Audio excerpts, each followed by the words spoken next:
So for this week's art project, we are going to be doing a city skyline.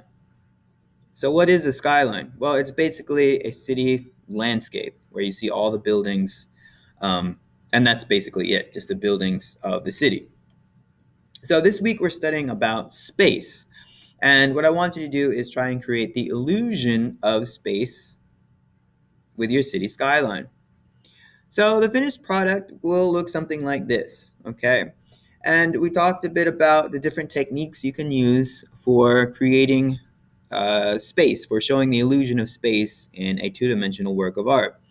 And two of those things were placement and overlapping. So if you notice the trees down there at the very bottom, that is an example of placement, all right? The farther down on the drawing you have something, the closer it seems to you.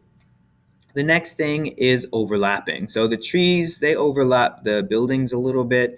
Those front buildings in the foreground, they overlap the buildings in the middle ground, which overlap the buildings in the background, which overlaps the sky.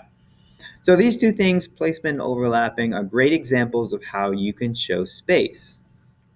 Now, before you actually start on the skyline, I want you to do a little bit of research, maybe 5 or 10 minutes, and I want you to look up various skylines.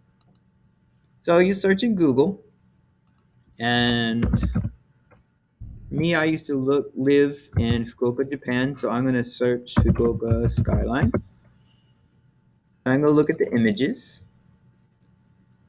And there are a bunch of different images that I found. So I'm going to find an image that I really like, and I want to try and stay away from cartoon type, illustrated images, although these are very good, and just try and find, image for inspiration.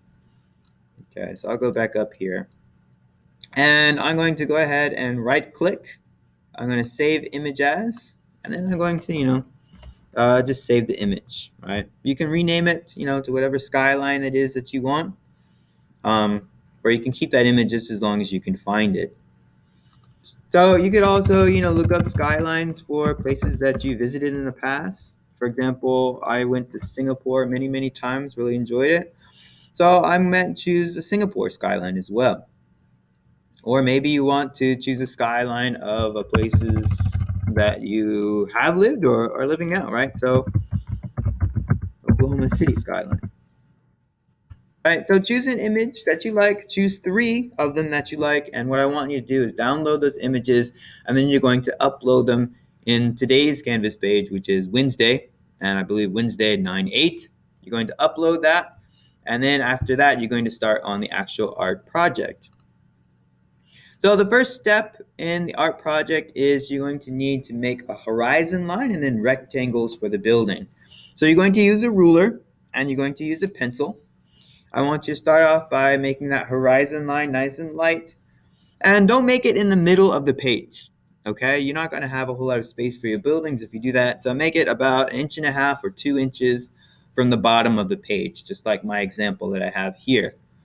And then after that, you're going to make buildings. So you have to make the rectangles first. And this is all light. I know it's kind of dark in my example here, but I want you to do it lightly.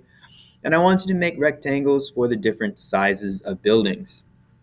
Don't make them too high up, all the way up to the top, or else you're not going to have room for the middle ground and background buildings, okay? So make those rectangles first. You're filling up the page, so you're going from one side to the other side, and you're going to be about, 3/4 from the top. Now, after you've done that, you're going to start putting in those details for the buildings, okay? So again, you're going to use a ruler and you're just going to add shapes to the tops of buildings, try and change those just a little bit, okay? And this is just simple shapes, okay? You don't have to get super detailed with this, but I do want you to add some details to the buildings, okay? So just not blank buildings, make sure you have windows and things like that. So again, notice here the buildings are detailed, but it's all about the simple shapes and lines, which you've already studied in the past. And once you've done it in pencil after that, if you want to, you can outline it in some kind of permanent marker or pen. After you've done outlining the buildings, that's when you're actually going to start doing the painting and the background and stuff. But you won't get to that on the first day, right? So if you're in class, this is, maybe just, starting on these final details. But I want you to at least get the outline in today. If you're at home, again, go ahead and do the outline. Um, but don't try and finish it all in one day. So take your time on this. This is going to last maybe 2 or 3 class periods. So it's about 2 or 3 hours worth of work for the final product. Okay. If you have any questions, go ahead, send me a message if you're at home. Or, of course, if you're in class, you can always, raise your hand and ask me. And I'll try to get around to you as quickly as possible.